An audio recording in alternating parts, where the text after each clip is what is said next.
Welcome children's, आपका स्वागत है मेरे YouTube channel you weekend tutorials में। आज हम देखेंगे एनसीईआरटी के पेज नंबर 14 के क्वेश्चन आंसर्स। हाँ तो बच्चों, एनसीईआरटी में पेज नंबर 13 तक मैंने आपको ऑलरेडी लास्ट वीडियोस में क्लियर किया हुआ है। तो पेज नंबर 14 का question number 1, which of the statements about the reaction below are incorrect. That means ये जो रिएक्शन दिया हुआ है इसमें कौन सा statement A, B, C, D option multiple choice question है, ये एमसीक्यूज है। इसमें आपको बताना है कि कौन सा क्वेश्चन इनकरेक्ट है। तो देखिए रिएक्शन क्या दिया हुआ है, lead oxide plus carbon give rise to lead plus carbon dioxide. ठीक है ना। तो यहाँ पर क्या हो रहा है, लेड ऑक्साइड, दैट मीन्स ये रिएक्शन किसको शो कर रहा है, रेडॉक्स रिएक्शन को शो कर रहा है। यहाँ पे ऑक्सीडेशन एंड रिडक्शन दोनों हो रहे हैं। तो अब हमें ये देखना है कि कौन सा स्टेटमेंट इनकरेक्ट है। Suppose first is lead is getting reduced, यहां पर कह रहे हैं कि लेड रिड्यूस्ड हो रहा है। Then second is carbon dioxide is getting oxidised, यहां पर कह रहे हैं carbon dioxide is oxidised. Then third one is carbon is getting oxidised and lead, fourth है lead oxide is getting reduced. तो इसमें करेक्ट ऑप्शन क्या हो जाएगा अपना, करेक्ट ऑप्शन है हमारा A and B। A and B क्यों, देखिए यहाँ पे लेड यहाँ पर रिड्यूस्ड हो रहा है ना। अब हम यहाँ पर प्रोडक्ट को हाईलाइट करेंगे तो क्या हो जाएगा, लेड जो है रिड्यूस्ड हो गया, यहाँ ऑक्सीडाइज था बट प्रोडक्ट को ही तो देखेंगे तब तो हम बताएंगे कि करेक्ट ऑप्शन क्या है। तो यहाँ पर इनकरेक्ट क्या है, लेड यहाँ पर रिड्यूस्ड हो रहा है कह रहे हैं, और यहाँ पर क्या है, लेड ऑक्सीडाइज्ड है। तो हम कोई भी पोर्शन को उठा के देख सकते हैं, हम रिएक्टेंट को भी देख सकते हैं। तो रिएक्टेंट के हिसाब से देखेंगे तो क्या हो जाएगा, लेड इज गेटिंग रिड्यूस्ड, और सेकेंड ऑप्शन बोल रहा है कि CO2 इज गेटिंग ऑक्सीडाइज्ड। तो ये दोनों ऑप्शन इसके लिए इनकरेक्ट है। नंबर 2 है Fe2O3 plus aluminium Al give rise to aluminium oxide plus Fe। तो अब हमको इसमें क्या बताना है, above reaction is an example of. तो ये आपका जो रिएक्शन है वो किसका एग्जाम्पल शो कर रहा है। तो हमारे पास ऑप्शन है combination reaction, double displacement reaction, decomposition reaction and displacement reaction. तो यहाँ पे क्या हो रहा है, देखिए सिंगल एलिमेंट को डिस्प्लेस कर रहा है ना। यहाँ पर एल्यूमिनियम ने आयरन की प्लेस ले ली है बस। तो सिंगल एलिमेंट डिस्प्लेस हो रहा है तो यहाँ पर ओनली डिस्प्लेसमेंट रिएक्शन हो जाएगा। इसका आंसर क्या हो जाएगा, डिस्प्लेसमेंट रिएक्शंस। अब हमारा क्वेश्चन नंबर 3 है, what happen when dilute HCl acid means dilute hydrochloric acid is added to iron filings. Iron filing means iron के टुकड़े, छोटे छोटे आयरन के पीसेस बारीक बारीक होते हैं तो उसको हम फिलिंग्स बोलते हैं। तो वो कह रहे हैं कि आयरन फिलिंग्स में, दैट मीन्स आयरन में हम डाइल्यूट हाइड्रोक्लोरिक एसिड, तो क्या हो गया आपका iron plus dilute hydrochloric acid mix किया तो क्या फॉर्म हो गया यहाँ पे हमारा FeCl2 प्लस H2, ये हो गया। तो इस अकॉर्डिंग हमारा प्रोडक्ट क्या बना, आयरन क्लोराइड, और क्या निकल रहा है, हाइड्रोजन गैस। तो हमारे पास ऑप्शन क्या क्या है, first option is hydrogen gas and iron chloride are produced, second option chlorine gas and iron hydroxide is produced, third option is no reaction take place, and fourth option is iron salt and water are produced. तो जैसा कि हमें अपने product में क्या दिख रहा है, iron chloride and hydrogen gas, तो ऑब्वियस कौन सा ऑप्शन होगा, option number 1 is correct, hydrogen gas and iron chloride are produced.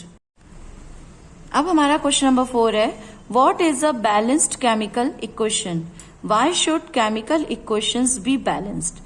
Means chemical equation balanced क्या होता है, किसको कहते हैं केमिकल बैलेंस्ड इक्वेशन, और इसे बैलेंस्ड करना क्यों जरूरी है ना। तो क्या होता है कि हमने पहले भी देखा है, पहले भी वीडियोस में मैंने आपको बताया है कि जो रिएक्टेंट मिक्स होते हैं उससे ही प्रोडक्ट फॉर्म होता है है ना। अब रिएक्टेंट के नंबर ऑफ एटम्स हमें प्रोडक्ट के नंबर ऑफ एटम्स से इक्वल करना होता है। अगर वो इक्वल नहीं है तो वो बैलेंस्ड नहीं है। तो यहां पे भी मैंने आंसर यही लिखा हुआ है कि a chemical equation having an equal number of atoms of different elements, कोई भी एलिमेंट्स हो लेकिन उनके जो नंबर ऑफ एटम्स हैं वो इक्वल होना चाहिए। कहां कहां पर? In the reactants and products, है ना। रिएक्टेंट साइड में भी एंड प्रोडक्ट साइड में भी इक्वल होना चाहिए, तभी वो इक्वेशन बैलेंस्ड होता है। क्लियर? तो हम इसका एग्जाम्पल ले सकते हैं, सिंपल एग्जाम्पल ले लेंगे, Zn प्लस H2SO4। ठीक है, तो यहां हमारा क्या बन गया? ZnSO4 plus H2। ठीक है, अब ये मैंने प्रोडक्ट रिएक्टेंट से बनाया, मैंने आपको सब पहले वीडियोस में क्लियर किया हुआ है कि ये प्रोडक्ट कैसे फॉर्म करते हैं, कैसे वैलेंसीज के अकॉर्डिंग चलते हैं, हम कैसे प्लस माइनस को देखते हैं। तो अब मैं आपको डायरेक्टली यहाँ पे बताऊंगी कि जिंक ने हाइड्रोजन की प्लेस रिप्लेस कर दी और वहां पर उसने पोजीशन ले ली। तो क्या बन गया? जिंक सल्फ्यूरिक एसिड के साथ रिएक्ट किया तो क्या फॉर्म कर लिया? Zinc sulphate plus hydrogen. अब हमें इनके नंबर ऑफ एटम्स सेम करना है, तो यहां पर जिंक 1 है, देखिए कुछ भी नंबर नहीं लिखा है, तो यहां पे भी जिंक 1 है। यहां पे हाइड्रोजन 2 है, तो यहां भी प्रोडक्ट साइड में हाइड्रोजन 2 है। सल्फेट 1 है, सल्फेट 1 है, दैट मीन्स ये इक्वेशन बैलेंस है। इफ सपोज अगर हमने यहां पर ले लिया आपका Mg plus O2 give rise to, हमारे पास बन गया मैग्नीशियम ऑक्साइड। तो अब देखिए यहां पे बैलेंस है कि नहीं, तो यहां क्या हो गया? मैग्नीशियम 1 है, मैग्नीशियम 1 है, ऑक्सीजन 2 है ना, और ऑक्सीजन यहां पर 1 है। ये आपके नंबर ऑफ एटम्स होते हैं। तो यहां पर जो नंबर ऑफ एटम्स यहां 2 है और यहां 1 है, तो हम बैलेंस करने के लिए यहां नीचे 2 नहीं लगाएंगे, हम क्या करेंगे? सामने 2 लगा देंगे। तो ये कंप्लीट इक्वेशन यानी कंप्लीट फॉर्मूला बैलेंस हो गया। तो अब यहां क्या हो गया? जब अब 2 लगा है तो ऑक्सीजन के लिए भी 2 हो गया और मैग्नीशियम के लिए भी 2 हो गया। तो अब अंडरस्टूड है कि यहां पर भी हम 2 लगा देंगे। तो अब यह हमारी इक्वेशन टोटली बैलेंस्ड है। अब हमारा क्वेश्चन नंबर 5 है। अब हम आ गए हैं पेज नंबर 15 में। तो यहां मैंने आपको 14 एंड 15 दोनों के कुछ क्वेश्चंस बता रही हूँ। नेक्स्ट वीडियो में हाफ 15 के क्वेश्चंस शेयर करूंगी। ठीक है, तो यहां पर हमारा क्वेश्चन नंबर 5 क्या कह रहा है? Translate the following statements into chemical equations and then balance them. इनको हमको स्टेटमेंट दिया हुआ है, इनको हमें केमिकल इक्वेशन के फॉर्म में बनाना है और इनको बैलेंस भी करना है। तो यहाँ पे फर्स्ट ऑप्शन क्या दिया हुआ है? Hydrogen gas combine with nitrogen to form ammonia. क्या कह रहे हैं वो? हाइड्रोजन गैस नाइट्रोजन से कंबाइन हो रही है, तो वो क्या बना रही है? अमोनिया। क्लियर? तो अब हमें बैलेंस भी करना है। हाइड्रोजन एंड नाइट्रोजन है, इसलिए हमने यहां पर NH3 लिया। अब आप कहेंगे नाइट्रोजन पीछे लिखा था और पॉजिटिव दोनों ही है, हाइड्रोजन भी पॉजिटिव चार्ज है, नाइट्रोजन भी पॉजिटिव चार्ज है, लेकिन नाइट्रोजन +3 होता है और हाइड्रोजन +1 होता है, तो इसलिए हमें नाइट्रोजन पहले लिखना पड़ता है। तो नाइट्रोजन क्या हो जाएगा? यहाँ पर NH3। हमने ये फॉर्मूला अमोनिया का बना दिया। अब हमें बैलेंस करना है, तो नाइट्रोजन यहाँ पर 2 है, यहाँ नाइट्रोजन 1 है, तो हम क्या कर देंगे? सामने 2 लगा देंगे। 2 लगा दिया तो हाइड्रोजन कितने हो गए? 3 2 6। नाइट्रोजन तो 2 हो गया, लेकिन हाइड्रोजन कितना हो गया? यहां से हम मल्टीप्लाई करते हैं तो 3 2 6, बट यहां तो 2 है, तो हम यहां पे भी 3 लगा देंगे, तो क्या हो जाएगा? 3 2 6। इसी तरीके से अब हम सेकंड पार्ट देखेंगे। Hydrogen sulphide gas burn in air to give water and sulphur dioxide. तो क्या कह रहे हैं? हाइड्रोजन सल्फाइड गैस मीन्स क्या हो गया? H2S। ये गैस के फॉर्म में बोल रहे हैं। H2S गैस किस में बर्न हो रही है? Air. Air that means oxygen. ठीक है ना, यहां पे बर्न हो रही है। Give rise to that means arrow. तो यहां पे क्या हो जाएगा? Hydrogen sulphide burn in air. तो क्या फॉर्म कर रही है वो? To give water and sulphur dioxide, that means SO2 plus H2O। ठीक है, तो यहां हमारा क्या बन गया?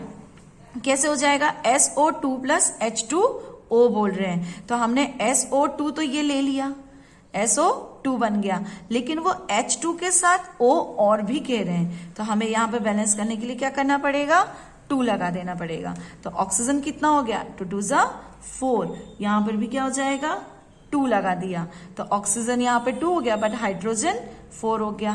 तो यहाँ पर भी आपने 2 लगा दिया, यहाँ पे भी आपने 2 लगा दिया।